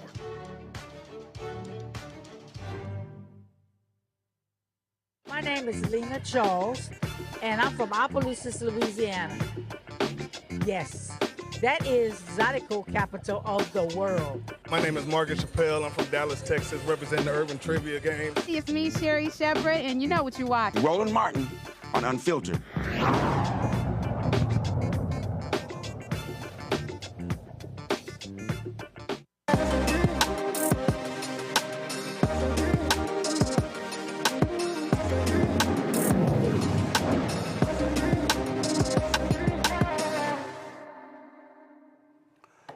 Folks, the boycott against Target continues, but that is going to obviously impact the black-owned businesses with products in Target. Well, Sisters Media has come up with an idea to help folks navigate that and help those businesses. They've launched Shop Red Bag. Again, Shop Red Bag.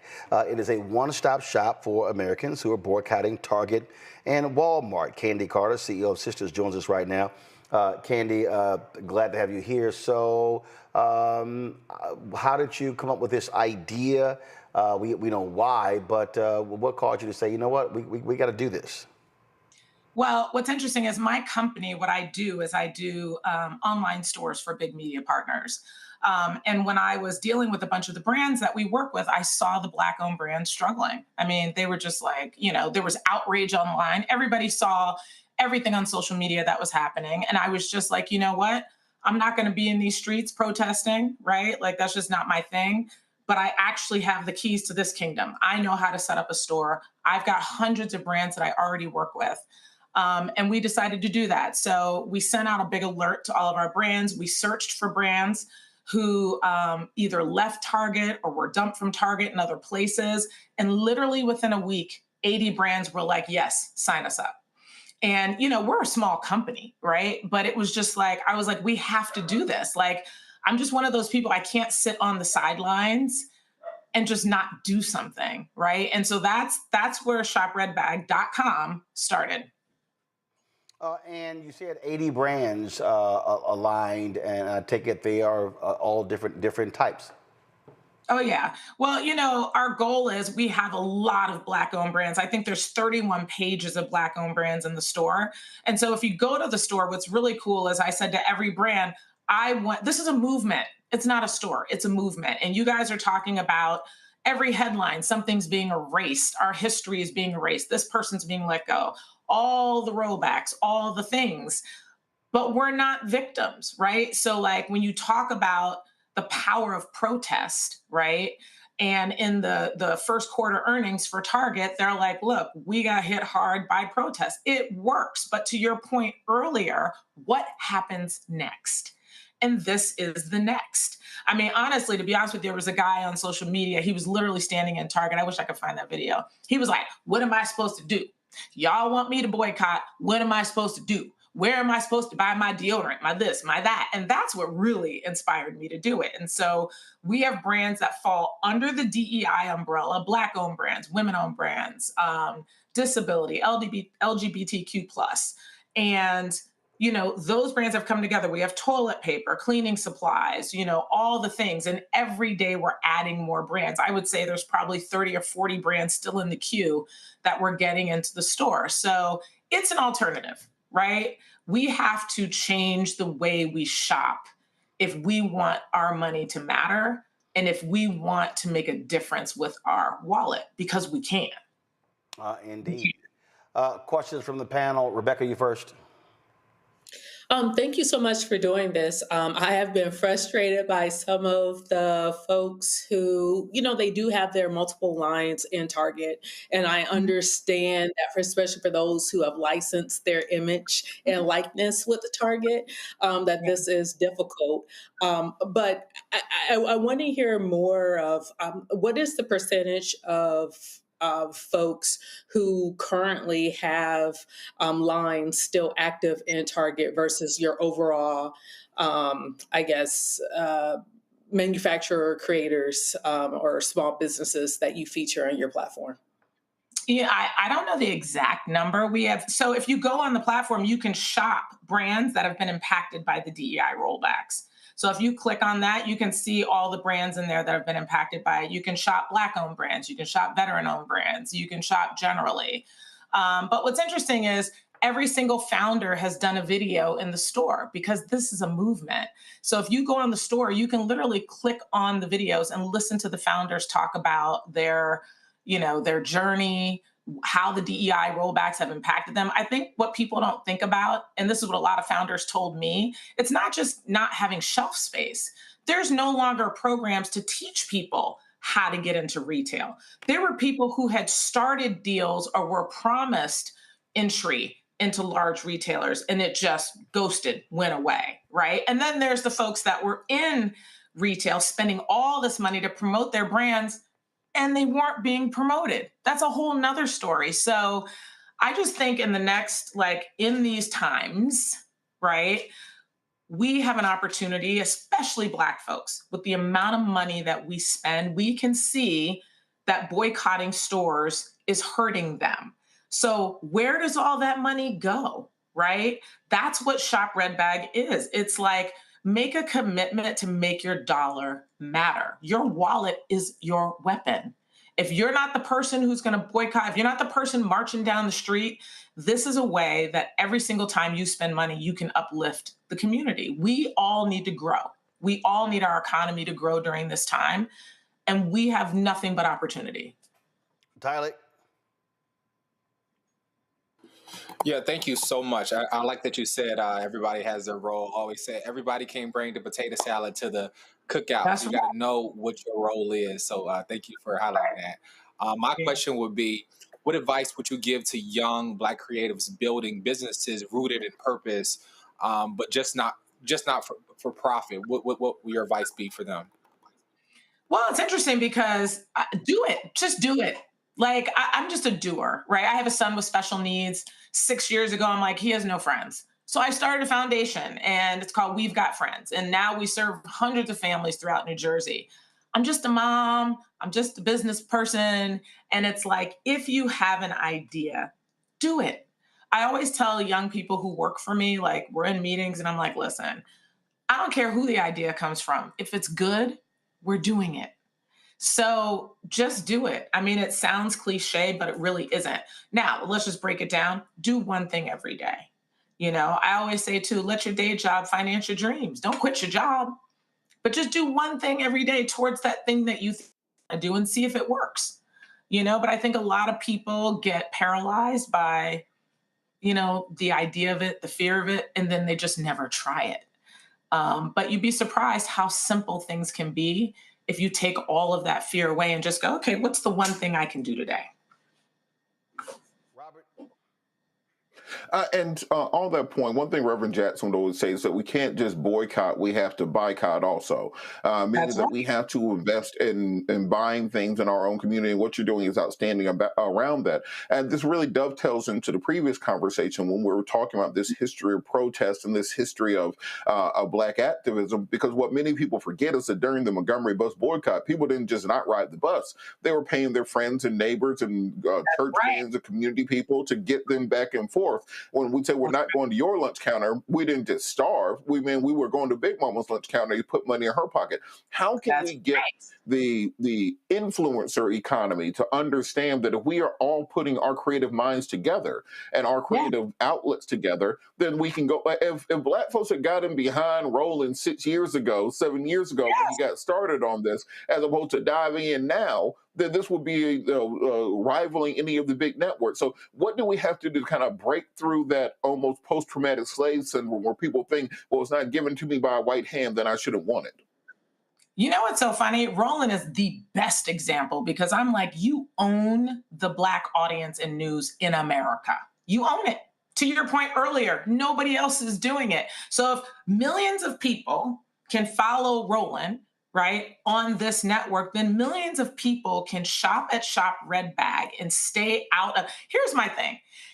If you knew somebody didn't like you, right, didn't want you in their circle, no, you wouldn't be jumping out the bed to run over to their house.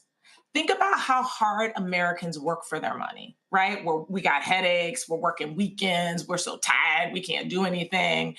And you really want to spend that hard-earned dollar with people who don't care about you? It's just mind-boggling, right? And so, we're actually going to New York tomorrow to talk to young people, to really just talk to people about what matters to you, right? And I think now more than ever, I think people are really assessing, like, how important is it for me to spend my dollars with people who actually care about me, who actually believe in what I stand for, right? Because I don't think we can just frivolously throw our money around anymore. I don't think it's fair to us. It's not going to be helpful to us. And the only way, to your point, that we can grow really over the next 4 years is to do it together. And we just have to come together. And coming together also means being consistent. I tell people all the time, on March 4th, when we did the State of Our Union coverage, we had 250,000 people watching us live. It was amazing. 250,000 watching live. Well, if I look right now, we're sitting there, we've had almost 4,000 tonight. But if we're hitting 200,000 every night, we literally are rivaling all the cable networks. We're rivaling those shows. And what then happens when those folks, and so when they, to your point, learn about Shop Red Bag, learn about shopblackstarnetwork.com, learn about these things, now they are buying products at a faster rate. And so what I keep saying is, and in one of our promos, Jeff Carr says, bring your eyeballs home. We have to understand wherever our black eyeballs go, our money follows. That's right. That is absolutely right. And so, for shopredbag.com, we are adding brands every day. We have a section at the bottom. If there's a brand that you love, tell us about it. We'll put them in the store. We're adding in 30 SKUs of shoe racks and, things to strain your vegetables, all the things, right? And so keep checking in. We're doing all kinds of things, but the idea is this is an alternative. Right. And everybody, the woman who had the book, it was such a great point. You just go out there and protest, and literally everybody was like, so what are we supposed to do now? What are we supposed to do? You know what I mean? And so for me, I'm like, all right, let me be part of the solution. I'm not going to get on social media and just complain. I'm just going to do something. And so now we have all of these brands and more brands coming in. And they're all, and like I said, if you listen to these guys in the video, they're passionate. They're like, listen, the DEI rollbacks are not going to get us down. It's not going to set us back. They are so positive and so ready to say, let's do it together. So they're inspiring. The brands are so inspiring, and they're all excited to be in this kind of collective, in this movement together, so that we can show that we can actually lift these brands up. We can do it. All right, tell them again where to go. shopredbag.com. All right, then. Candy, we certainly appreciate it. Thank you so very much. You. All right. All right, then. So, folks, and don't forget, we also have, you can go to shopredbag.com. You also have black products that are on shopblackstarnetwork.com. And so you heard Candy just talking about the toilet paper, where you see it right here. You see, that's right, a black-owned toilet paper company, tissue as well. And of course, barbecue sauces, you've got popcorn, you've got a bunch of different products, coffee, you name it, it's on there. So folks, please go to shopblackstarnetwork.com as well. All right, that's it for us. Some stuff I didn't get to, we'll get to tomorrow. Let me thank Tyler, let me thank Rebecca, let me thank Robert being on today's show. I really appreciate y'all being on the panel. Thank you so very much. And folks, don't forget, if you want to continue to support the work that we do, because we are building, we are doing more. We shot a business pilot last month, and we're working on that and checking it out. And then one of the things that we're also looking at doing is a health show as well. So it's a lot of stuff that we got going that we want you to support, and the things that we want to do more. But the reality is you cannot do more. You cannot do more unless you have the resources to do so. And so that means you. And listen, we've had tremendous support from our fans since we launched this show on September 4th, 2018. And so we want you to continue to be able to support us. So if you want to join our Bring the Funk fan club, the goal is very simple: to get 20,000 of our fans contributing on average $50 each a year. That's $4.19 a month, 13 cents a day. And if you can't do that, we totally understand. You can, of course, give less. If you can give more, that'll be absolutely great. Matter of fact, I had a woman who sent me an email today. I'll go ahead and read it. Got a little time here, so let me pull this up. Let's see here. Christine Edwards said, so first of all, Christine Edwards supporting us. So she hit me regarding Cash App. This is what she said. My name is Christine Edwards. I am a small business owner based in Charleston, West Virginia. I was listening to your program and heard you talk about the National Baptist Convention. Roland, what a damn shame. Listen, I will keep this short. You have the platform to call them out and tell them to give that money back. Peanuts. Not $10 to each church. What a darn shame. I'm giving $100 on your platform, and we'll be giving more in the future. Keep up the good work. Thank you for what you are doing for our community. Blessings to you and your family. And so we certainly appreciate her support. Again, it's a lot of stuff that we want to do, things that we want to cover. Listen, we're going to be out there broadcasting on Monday. I'm going to show it to you again. Of course, Bishop William Barber and the Repairs of the Breach. They're going to be out there. Moral Mondays in D.C. Again, we're going to be there broadcasting live on Monday, 11 a.m. And guess what? That takes resources. And so if you want to join our Bring the Funk fan club, you want to contribute via Cash App, use the Stripe QR code. Cash App changed their rules, cancel our accounts. So this is how you can support us right here using the Stripe QR code for Cash App. You can see your check and money order, make it payable to Roland Martin Unfiltered, P.O. Box 57196, Washington, D.C., 20037-0196.